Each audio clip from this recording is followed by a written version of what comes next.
So the court order that was dropped Tuesday night.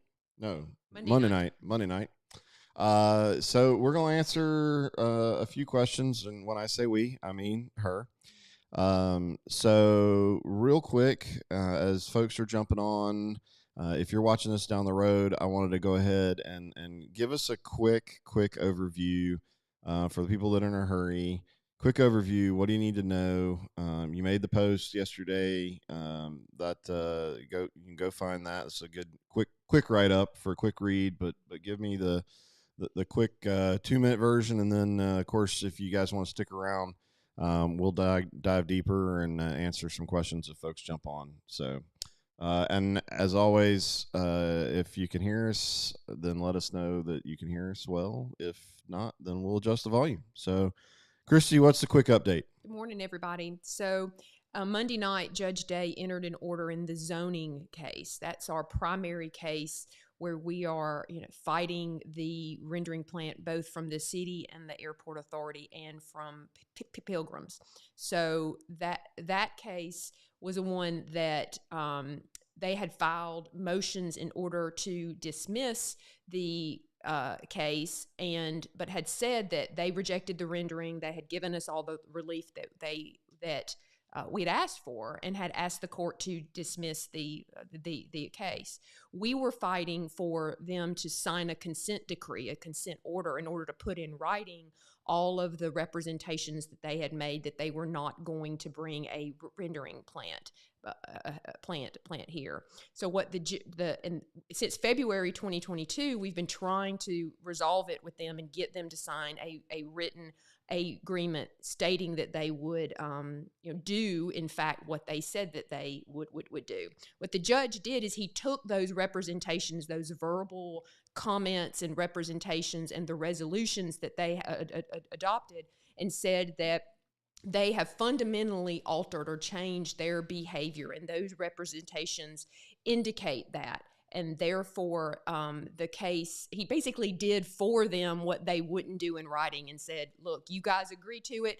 I'm going to hold you to it. I'm going to enter an order that says that you have indeed fundamentally altered your behavior. The plaintiffs have prevailed. The case has been won, and therefore we're going to dismiss it. But you are still, if they do try to come back and try to violate this, what they've said that they would do, or go against this order, you can still come into court and refile all of this if they do try to reengage or do any of this. The judge was very clear that the diligence, the perseverance, and the hard work of the opposition in this case was clear that they're the prevailing party here, and that but for the lawsuit by the opposition, that the rendering plant was be probably about 3 months from opening as of today's date. The judge clearly believed that the intention was there in order to bring the rendering plant here, that opposition stopped it, and that the opposition prevailed. I'm really pleased with what Judge Day did. What he did in his just really intelligent, judge-like way is take the fact that the city and the airport authority would not sign a written agreement that matched what their resolutions and their verbal representations were, that they were just either for stubbornness or whatever the reason they wouldn't do it. We've been trying for months to get them to assign it. And he said, you know what, the fact you refuse to do that isn't going to stop us from getting to the result that we need to get. We're going to hold you to what you have said. We're going to declare the opposition the prevailing parties here, and we're going to resolve this so everyone can move on. So the judge just did a masterful job in achieving the correct result here, and I can't and not avoided. What we were struggling with on our side too was, if we're forced to try this because the city and the airport authority refused to put something in writing. July 25th was when the trial date was, and we were ready and prepared in order to try this case, but kept asking the city and the airport authority, just sign a written agreement, just sign a document. don't incur those attorney's fees and those costs that you keep complaining about. You have the control to stop all of that. And they just wouldn't do that. And so the judge came in and stepped in, and he did the right thing, and he did that for them in order to resolve this and get the result that we needed. And I think it's worth mentioning when we talk about that the city wouldn't do, that the GAA wouldn't do. There's what I would call a misrepresentation that has been presented once or twice at city council meetings from Lee Roberts. He has really harped on this consent decree thing. So I just want to make it clear in terms of where we were at in the settlement process, because certainly listening to him was that we were this immovable object that had to have a consent decree. We were trying to figure out how to handle a lot of this stuff, and like you were saying, to try and avoid wasting more money in court. So where were we with being prepared to settle this thing? We had backed down off of a consent decree and just had taken the position, we'll do a settlement agreement, just something in writing. A consent decree is something that the jurisdiction of the court is maintained. You really don't fully dismiss the case. The court sort of oversees it. And we had backed down to just a settlement agreement, which was just a writing. And we had backed down to draft an ordinance that says that this zone, we had really, and I believe we had gone much further as trying to resolve this case than we really had to. But our intention was to just say, guys, this needs to end, both for the incurring of attorney's fees for all sides, just for the community as a whole. We need to get closure on this here. And we had tried everything since February to try to get them to resolve it, and just couldn't get them to get there. Mm-hmm. So help us understand, because it's been said that we didn't want. They're saying they didn't want to take action that we were asking for because it would tie the hands of future future offices, and they made it sound like we were trying to. I know I think it was Miss Tolles that made a comment about basically the trying to force the judicial system, and even I think Lee Roberts kind of referenced it, that the judicial system was basically making law. As I understand, kind of the angle that he was getting at, is that true? What we were suggesting, would it have necessarily tied the hands in perpetuity for the community? No, it would not have, and that's why we had given more than we normally would to try to resolve. And it was not going to tie them. It was really based on, let's get this done now. And if we can't fix this with elections and resolving leaders that won't put us back in this spot again, then that's really what our ultimate way to resolve this was. But it just sort of a stopgap that got us to that point in time. And the judge made clear he can't force the council to do any of this, and so the idea that the judicial was kind of interfering with the legislative, he said he wasn't doing that. And the idea of drafting an ordinance or a resolution to bind themselves or future councils, that's what a city council does. That's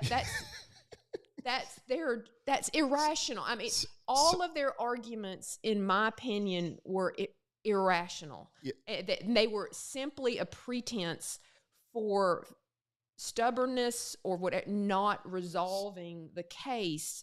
And the judge, I think, recognized that, and he stepped in the gap. So when I heard that, my non-legal, dumb, ignorant, common sense brain went to, well, what the heck's the purpose in having zoning laws? Why would we create zoning laws if we're not like binding the council? Because that sure sounds exactly like what we're asking you to do. In certain so if that's the case, if their argument is that, we didn't want to bind the council, then we should scrap all the zoning laws. We shouldn't have any sort of regulations of any kind of what you can build, what you can do. None of those laws should exist, period. So again, I'm a dumb, ignorant fool, apparently. They are all clearly, according to. But why should we be surprised, Michael? I know. We've had a year and a half of these sort of irrational arguments, and they expect you guys to believe it, and they expect us to believe it, and we just don't. And we have this push and pull where they kind of get up there and kind of say and think that just because they get up at a council meeting, they say it. But if that ever worked, it certainly doesn't work anymore. Yeah. And it's just an illogical argument. And I'm just grateful the judge was able to fill in the gap and get us to where we need to be. We need to end this. These attorneys' fees, this should have ended in February. And they keep dragging this out, and we're just glad that it's there for the good of all of us. And now we can move on to elections, which are ultimately going to fix this problem. This is a systemic problem that the rendering plant just sprung out of. So, Jeff Jones, what's the topic we're talking about? If you haven't seen it, the judge came out with an order that basically declared us the victors, the opposition the victors, and dismissed the case, but left the door open that if the city and the GAA go back on what they're saying, the door is still open for us to re-engage with the same suit. So, and the judge went further. He scheduled a hearing on the attorney's fees issue. Well, you want to go ahead and dive on through? I think we got the good synopsis. You want to dig in? So we're going to dig into some legal weeds. If you guys have questions, of course, share this up, because this basically is we won. And this is the zoning case. The open meetings case is still out there, and if y'all have got questions on that, then we can jump into that. But let's dive into exactly what the judge said, and certainly we've made it available. The link I posted in the comments will take you right to a place you can download the order. We want you and encourage you, read it for yourself. Don't take our word for it. Obviously, there's two sides in every legal argument, and one side's going to interpret it in one way and one side's going to interpret it another. But if you have any questions, just tag me in it, and I'll do my best to go back and answer any questions. Part of another aspect is attorney's fees. We alleged in the case that the plaintiffs are due to recoup their attorney's fees because, first of all, the plaintiff shouldn't have been required to even file this to stop this from going on. And then it should not have lasted 18 months. This should not have continued on, and that there was a common benefit. In our law, each party bears their own costs and fees unless there is a contract where it shifts the burden of attorney's fees and costs over to one party, or if there is a common benefit that a lawsuit is filed not just for the parties themselves that are named in the lawsuit, but it's filed in order to achieve a common benefit for all. And we allege that that's the type of case that this was here, and it clearly does. And so we've alleged, and initially we trying to just allege the attorney's fees in order to try to put some pressure on the city and the airport authority to stop the case. Just, if we're asking for our fees, y'all, so you need to think about that and stop what you're doing and back off, because that's an issue that you might have to contend with if you keep on and on and on. Well, apparently it was not something that they thought was a concern, because it certainly didn't prevent them from not resolving the case and from continuing on. It certainly didn't encourage them. In fact, it dragged out only because the judge did the case end. So, the judge recognized that, and he said that the common benefit, doctrine is an issue in this case, and that attorney's fees are on the table. And he set it for a hearing in order to consider whether an award of attorney's fees is due. And the plaintiffs have obviously paid 18 months worth of attorney's fees. And I think I said in one post too, someone had made a comment about, whether I'd gotten paid and whether there was some, nefarious reason that I was. First, I'm a lawyer. That's my my job. But of course, our firm got paid. Yeah. We took every resource my firm had for 18 months, and so yeah, of course, the plaintiffs had to pay my firm. So those are resources that they're due to get back. So I'm gonna clarify on some of this with the attorney's fees, because I can see the comments, I can hear the arguments. In fact, we've already heard them. The simple way to say it is no one involved in this is making money off of this endeavor. Even if the attorney's fees are awarded, at best they get back what has been spent. Now, that doesn't include other money that's been spent, and most importantly, time wasted for the business owners, the interveners. They have better things to do. They can make more money. As far as I know Craig Ford and others have made a big point about the fact that Christie and Knowles and Sullivan made a bunch of money. The reality is they probably would have made more money handling other cases that they already would have had and other clients that they've already got, besides being involved in this. For what it's worth, whether you trust me or not, I'll tell you flat out, I know 100% she's invested a ton of time in this that she's not built out, that she otherwise would have built out, working for other cases and dealing with other issues. So, again, if people want to take that line, take that rhetoric, I guess the thing that comes to my mind is sometimes it's hard for people that don't think about doing selfless things, don't think about being involved in stuff like this for the right means.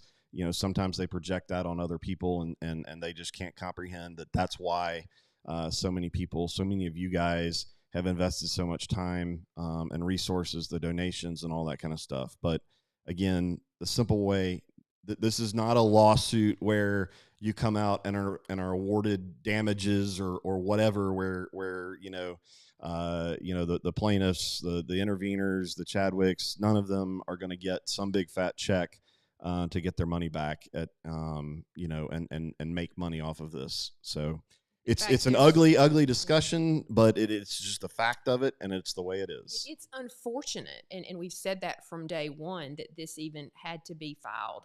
And I say this not from a place of it's just the fact. Like David and Julie Chadwick, Michael, me, Jonathan, Trent, all of us, I can name others, have put our lives in large part on hold, and there's no way we can get back fully. We wouldn't want to. We're grateful and honored to have served, just like you have. You've put your effort and time into this here.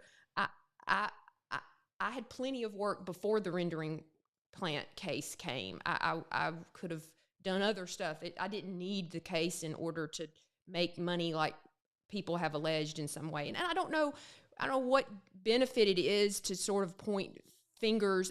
This is a group of people that have come together. You're part of it to do something right for the community and the home that they love. There's no self-interest reason for doing all of that, and we should be proud of that. And so, but the city and the airport authority shouldn't have made these citizens incur those kind of costs, and intentionally did that, and intentionally dragged it on, and so it's fair and it's right that those citizens get reimbursed that. And I'll tell you that the Chadwicks they were willing. That's not even the issue, and that's what makes them so amazing. They've never once talked about that being an important part of this case ever. But at this point, after all they've done, after all they've dragged us through, it's fair. It's fair. I certainly can't blame anybody when you've got a city council that says that you don't have enough money and that you're too stupid to listen to and that you're just a bunch of white racists. But it is what it is. So we'll as that so there that's kind of the last hearing in this? The last hearing in this, Okay. and so we'll we will go to court and we'll prove up what those fees were, what everybody spent, and that they are fair, and again, there's a lot of time we gave, so those are going to be fair, and we'll see what the judge has to say about that. But I only mention that not because, as far as you guys are concerned, this case is over and we should celebrate and be happy about that. But I expect the city and the airport authority to continue to sort of do this narrative that it's somehow our fault that attorneys' fees are even incurred in this. And again, we tried from day one. We begged the city, don't make us do this. And the response was, do what you got to do. That's exactly what they said. So that's what we did. So, again, if you guys have got any specific questions, if you've had a chance to read through it, drop them in there. I don't know how into the weeds you want to go. If there's anything key I'll get as weeds as all right. I mean, I don't want to get too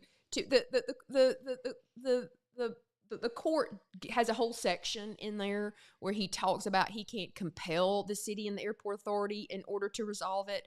That he thought that there were reasonable ways that they could have resolved it, but they chose not to. He says the city and the GAA appear to have rejected entering into a consent decree. However, out of a represented concern that to do so would tie the hands of the council and the GAA, and he again talks about how that's certainly not what his intentions were, and that it would have been a simple way in order to resolve that. He then goes forward to talk about how the behavior, that because of this lawsuit, that the behavior of the GAA and the city have changed, the representations they have made. He holds them to that, and says that because of that the case is due to be dismissed because the plaintiffs are the prevailing party here. There's a good section I wanted to read too that I thought was really good. And this is when he talks about the common benefit that the plaintiff's lawsuit has brought to the county, and whether attorney's fees are due to be awarded. Again, there'll be a hearing on that. He's not ruling on it, but he says it should be clear that such mootness did not arise by the mere passage of time or the result of occurrences in the course of nature. This case is moot because there remains no justiciable controversy, and there remains no controversy because the plaintiffs, through perseverance, diligence, and expenditure of a tremendous amount of time through legal counsel, accomplished what they wanted to accomplish and have prevailed in this case. And I like that quote, not because it's just a great quote, because the judge really acknowledged what kind of one of the key themes we've talked about for 18 months, which is perseverance, how we can't stop fighting. We have to keep, and I just think it's really neat that the judge used that word, because that is kind of a word we've used over and over, and what this community's done, and it's something that we should be proud of, and I just appreciate the judge seeing that that's what we did, what you did, what this community did in order to get to this conclusion here, which we should be really proud of, and should take this and move on to, okay, now that we've done, and we can come together to do this, and we realize what we don't want to be. Take a deep breath and let's get into elections for the city, because ultimately, if we don't fix that, there will be another rendering plant, another one of these, because it's the leadership that brought this here, and it's the leadership that will fix it. Or a $1.4 million project at the venue that nobody needs. On the river, on our prime real estate, just to spite. Just pulling an example off the top of my head. And we all know that, and so you see leaders that it's almost intentional that in spite of the fact we know you're concerned about the IDA, we know that you're concerned about what they're, let's give them a $1.4 million building and expand it. And when they know that the citizens are concerned about the structure, about this transparency, about its leadership, and rather than spend the money and time to address those, they double down and in our face say, well, we're going to expand it and we're going to give it a brand and let it do what it does, which causes us concern in a greater way. And the disconnect is so clear, and that's what elections are about. We've learned we can't convince them to listen and to work with us, so that we have to replace them if there's no way to rehabilitate. So that's my opinion after dealing with this for a long time. So there's one question in here. What if the city tries to put it somewhere outside the airport? So is that addressed? Yes. So they would have to rezone it. If it was not in an I-2 zone, they would have to rezone it. If they tried to put it in an I-2 zone, then that they would be able to. They would be able to come in and put it in an I-2 zone. What we won in this case was that I-1, the airport's an I-1 zone, and there's only a handful of I-2. So the steel plant is an I-2. The steel plant is an I-2, and so that's a risk that we run, which is why, again, if we don't get leaders that stop things like this from coming, and I'm very concerned that we've got people running for the mayor's seat that have said publicly that they support and are proud of the current leadership at the IDA. They plan to keep them in place and have no plan in order to do anything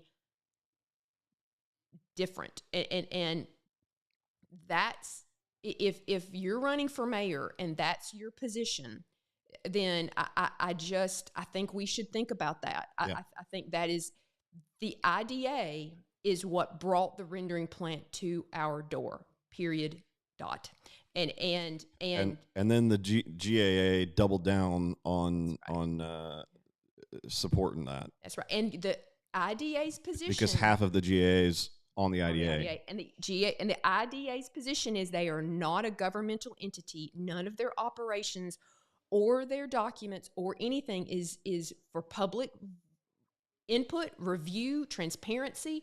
None of it. They operate under the cover of night, and any leader that says that is the appropriate way for the IDA to lead, and they intend to continue that, is part of the existing structure and framework that we need to decide. Do we want to continue to operate that way, or do we not? Or is it time for a change? Yeah, that's, we've made it pretty clear. If you don't want to restructure the IDA, then I guess you'd say that we're against you. If you don't want to restructure the GAA, and those are just the two main boards that we've dealt with directly, and I've said it again and again. If those boards have the issues that they do, I think it's a really good idea to step back and assess everything, the whole structure of how we do business, because I just don't think until you fix that, it doesn't matter how many 759 extensions we do or how many sports complexes none of that is going to matter if we can't get the structure right that sets us up for success. And none of that matters because the 759 extension, for y'all that have lived here for any period of time and followed this, they've announced that, had these public press releases 4 or 5 times. I hope this is the real deal. I really do, but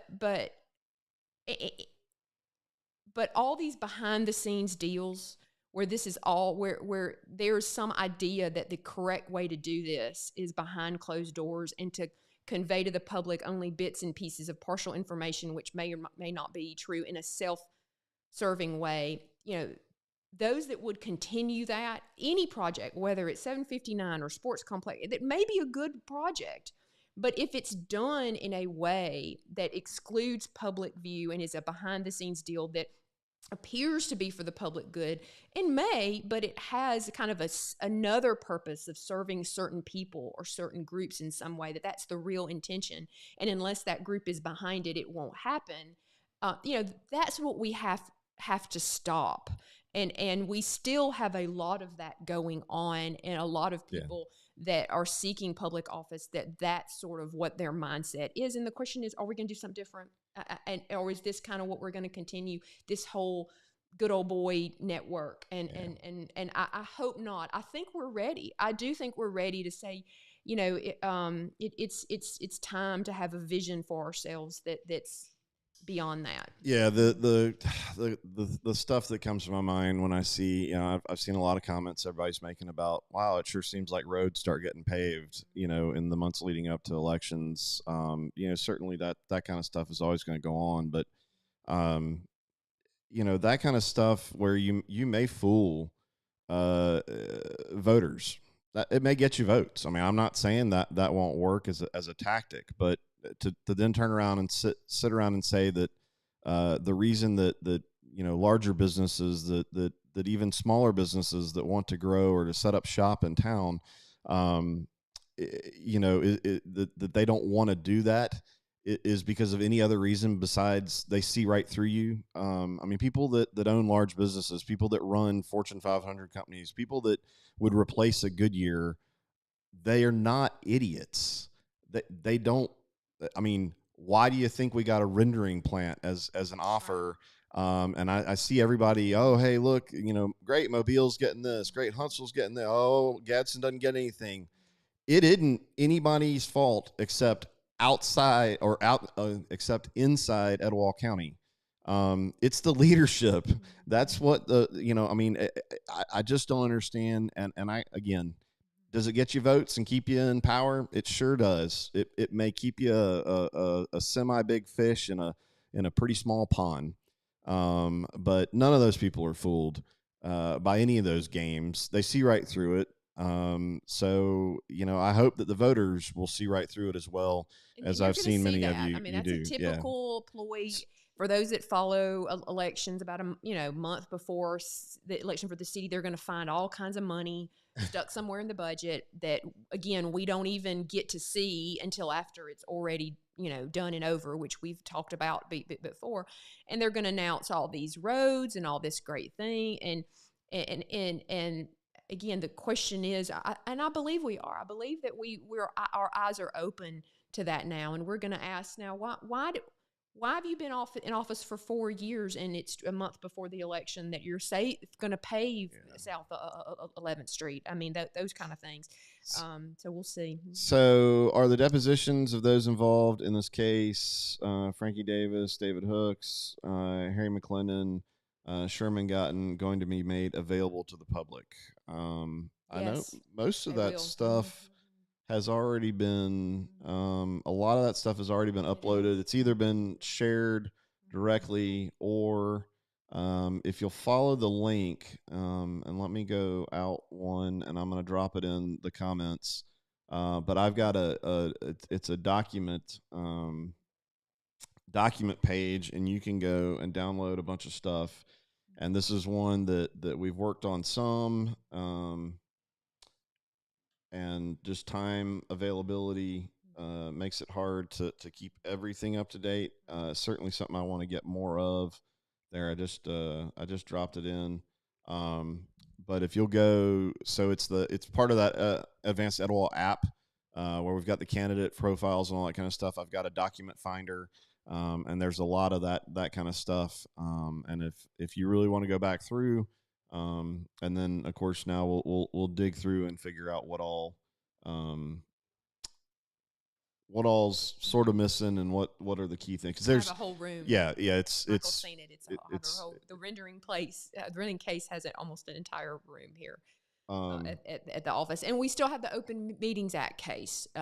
Quick update: we had a hearing in March, I think, March or April, in the open meetings case. Judge Steen is the judge that has that, so we're waiting on a ruling on that still. So as soon as we get a ruling on that, I'll certainly update everybody. That's the case where Ken Robertson, a member of the airport authority, publicly came out at the airport authority meeting saying that the Open Meetings Act was violated, and discussions were had behind closed doors by the GAA board that should have been had in the public. And that's not just his opinion as a citizen. That's his opinion as an experienced attorney and a former judge. So he came out, and so we filed an Open Meetings Act case because, as you remember, there were the public meetings in August of 2021, and then there was no public discussion by the airport authority about the Pilgrim's Pride proposal or the Etowah community proposal at all until December,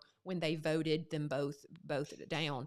And we know there were private discussions behind closed doors, and that's what Ken Robertson alleged that was a improper way to handle that. So, it's all part of our fight to say we're just not going to do it like this anymore. You don't get to treat us this way anymore, and we're not just going to shrug and say there's nothing we can do about it, because there is.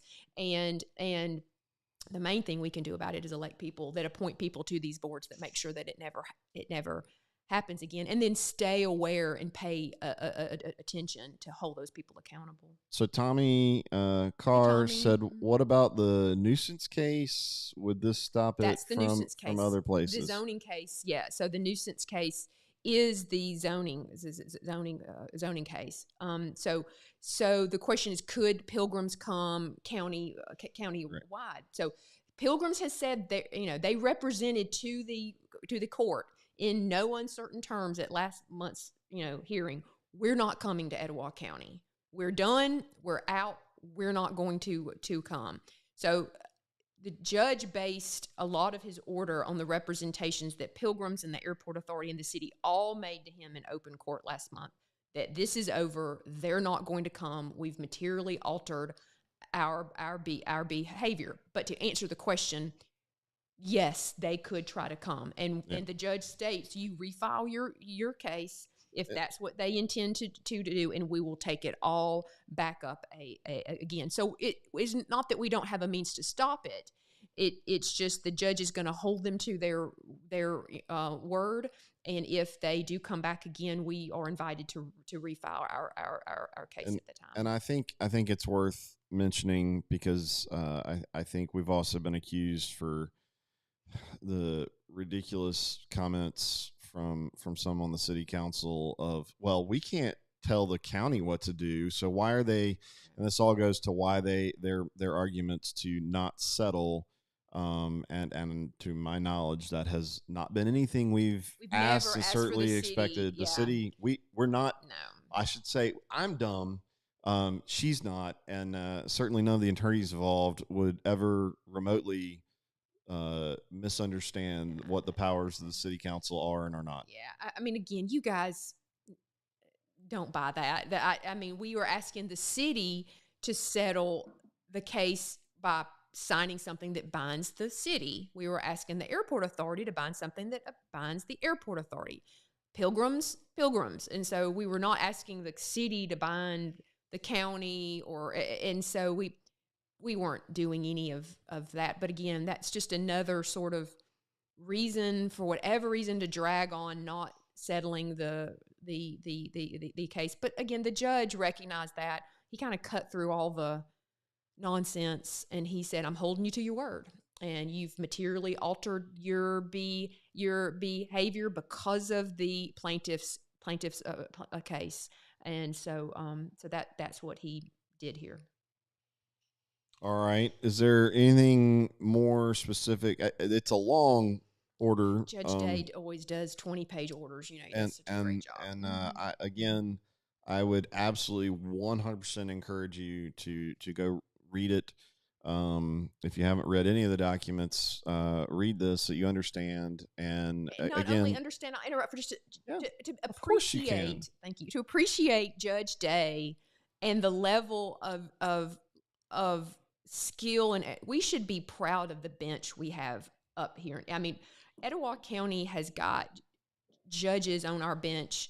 And again, some of you may be watching this that have gotten a result you don't like in court or are not pleased with. I completely understand that. But if you're talking about the legal brains and the expertise, especially Judge Day's order, when you read it, you can see that. I like to talk about things we should be proud of after we've kind of gone through some things we need to change, and that's definitely something that we should be proud. Not many counties have a judge who can draft a 20-page order and lay it out as well as he did. Yeah. So with that, yeah, clearly there's going to be two sides to the interpretation. I fully expect, based on the past history, that there's a high likelihood that this will be misrepresented. Um, Again, our opinion that it'll be misrepresented. That's why I encourage you, read it, get the facts. Don't listen to us. It's one of the reasons that we've pushed out so many documents throughout this entire process. Uh, you know, uh, everybody has a right to the opinion. Obviously, if they don't agree with us on most of the stuff, they're probably wrong. Joke. It's a joke. But we've got to get educated, and that's what this whole effort has been about, is to try and educate all of us. You've kind of learned a lot of things along with me. And a lot of you guys have taught me a thing or two, which has been a lot of fun. So, yeah, it's over, but it's not over. We're definitely, August, August 23rd. That's when this can really be over, because there'll always be another rendering plant. There'll always be another issue. There'll always be the venue. There'll always be the flooding issues. There'll always be these other, just that's always going to happen unless we get leadership in that does a better job. So I hope you guys get educated on those that are running. Consider the people that have been involved in this whole thing, the people that have sat on the GAA, the people that are sitting on the city council that have treated us and treated the community so poorly and with disdain. With disdain. Mm-hmm. Who are they endorsing? Mm-hmm. I mean, I hate to say it that way, but and the other thing, that I've got some thoughts, and we've talked a lot about this over the last months with election stuff. Number one, just because someone isn't right for an office doesn't necessarily mean they're bad or not a nice person. Although there are certainly a good handful of folks that clearly do not seem like very nice people, at least not to the public. But there are plenty that they just don't necessarily belong sitting in a seat managing our community. It doesn't mean I think they're an evil person or whatever. We're too small a community. Everybody kind of knows everybody in some way, especially if you're paying attention to politics, especially if you're a voter. Everybody. I mean, you can't sit there and just say, "Well, I'm good friends with him." Well, that's great. I'm good friends with a lot of people, and there's a small handful of those people that I'm friends with that I would go, yeah, I want to put them in charge of a $50 to $75 million budget. Yeah, there's somebody I want to have sitting across the table from, representatives from Apple or Google or Honda or fill in the blank, large company that might be able to offer a lot to our community. I mean, these are the things we need to think about. And Michael, again, you've said this before, and I think it's worth saying. We're hiring a CEO with this election, not a friend. And you got to think about it on that. And relationships are an important. Hiring the CEO needs to have relationships. I've heard the argument that this candidate has these these relationships because of being in office for 20 something years. And that may be accurate. That may very well be accurate. But are those the relationships? Do we just want to continue to be the same thing? Is that because those kind of relationships? That's what we're going to end up getting, is more of the same relationships that we've gotten, these sort of good old boy backroom deals. I know you, you know me. Let's help out this group of people and make it sound like it's, it helps everybody. I mean, those relationships, though, might have been what we wanted and were kind of who we were and the way we did things around here for a long time. Not trying to say that that's necessarily, but is that really where we're going? Is that really the mindset that we want to have? Or is it time for the types of relationships we have and we build are different and are moving into the future with those types of people we want to attract in different ways? And so I think that we can do better, and going back to the old way of doing things is going to get us more of the same. And I really hope we choose something that's different this time. So I think we will. I really do. So I'm not seeing any more questions. So guys, we again, sorry I didn't have a chance to really advertise this. We got some pretty serious time constraints this week, and obviously this kind of came out of nowhere on Monday night, and didn't want to wait longer to jump on and put some information out. So for those of y'all that are still with us, appreciate it. And please, there's still a ton of people that just don't know, and don't hesitate to talk to them, send them to the information that we've put out there. The rumor mill of all this stuff, I mean, you're never going to stop that, but traditionally in this community, it's been very hard to get ground truth, sometimes deliberately, sometimes by it just is the community that it is, and there's nobody really putting out all the full story. And we're trying to do that as best we can. If you've got questions, message. I appreciate those of you that message us and ask us. I know somebody, actually jumped on and asked specific questions and tagged you in a post. Guys, do that. And we will do the best we can to turn that information around, and get you factual, documented information. Obviously some of it's going to be through the lens of the way we look at this stuff. But hopefully that lens is the way a lot of you, and I think it is, especially what we've seen over the last two years. So don't hesitate to ask. Read the order. We'll keep you updated as things move along. We're working on figuring out plans for moving in the Gadsden election on August 23rd. A lot of work still left to be done to get us ready. So let me see. I thought I just heard a noise. All right. Yep. I'm not seeing any more. Well, thank you, questions. everybody. I know I say that every time I come on, but I sincerely mean that very much. It was because of this opposition group and the county coming together and fighting the way it did that this result right here was able to be achieved. And so we should be proud of that, and we should take that, and we should think about where we want to go from here too. So I want to thank you very much for all the support and all the prayers and all the time and energy. And I just have a huge list of people to thank, but we're not done yet. So I'll save that for later, but I do want to take the opportunity again to thank you. And I'll leave you with, we didn't do it. She didn't do it. Phil Williams didn't do it. All the interveners didn't do it. The Chadwicks didn't do it. Not a single politician did it. This was a very collaborative effort amongst a lot of people, citizens, by the droves.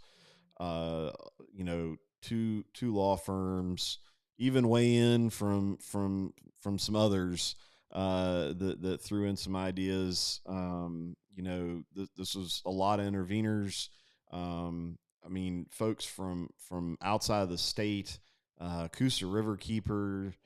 I mean, shoot, AOPA. You know, an aviation organization. They chimed in with some helpful information. I mean, there's been a lot of people that put all this together, and I find it hard for any one entity, one person to sit there and say, you know, I stopped this. If you don't look at this and go, we did this, you know, we all, so many played at least a little role, and some obviously a bigger role, but this was not one person doing this. And you know, a lot of effort. So I'm proud to have been a part of it. And I thank you guys so much for sticking in there and persevering. So with that, we're gonna get to work on a Wednesday. And well, I guess fight the next battle. That's right. So guys, again, stay tuned. I know a lot of people kind of unplugged going into the primaries. Totally appreciate that. Totally understand that. It's getting, we got to start rolling up sleeves and getting it to the nitty gritty of August 23rd and paying attention. Ground zero of our problems is Gadsden city elections. It's ground zero. We've got to pay attention. We got to. This problem came about because folks like me didn't pay enough attention, and that's it. That's the bottom line. And so I can't walk away. I can't turn my head. I can't stop paying attention, because if I do, it's going to go right back. We're going to continue to have these problems. So it sucks. I'd much rather spend my time doing other things. And there's a ton of people in this community that, you know, you just don't have time. We've got to figure out how to make time. Or we just need to be prepared that we're going to raise our kids and they're going to pack up and they're going to leave and go somewhere else because there's going to be nothing for them. You know, that's just, I think that's just the truth. So it's up to us. The ultimate leadership that has to occur in this community is the voters. And right now, it really is going to boil down to those that can vote in Gadsden.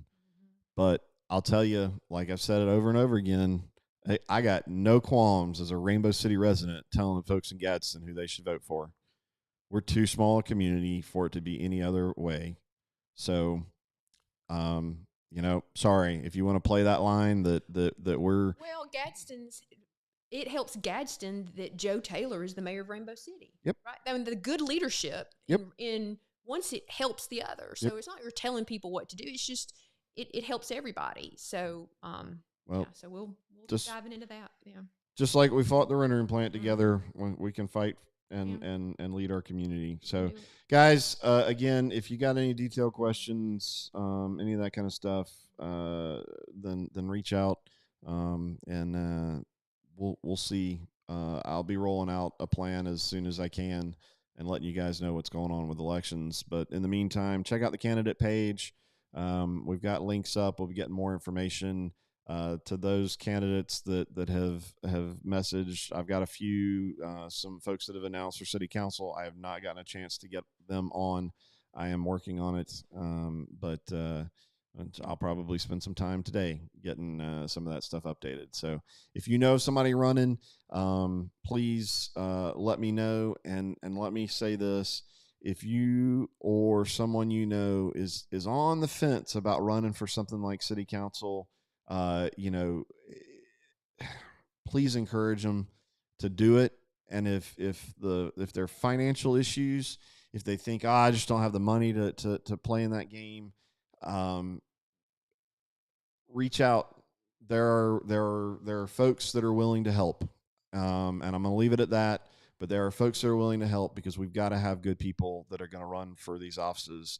and get them in city council. That is the mayoral election, and then the city council election. That is the two most important elections this entire year to Etowah County. I don't care about Senate races. I don't care about House representatives. None of that until we get good, solid, foundational leadership in our community. It really doesn't matter what happens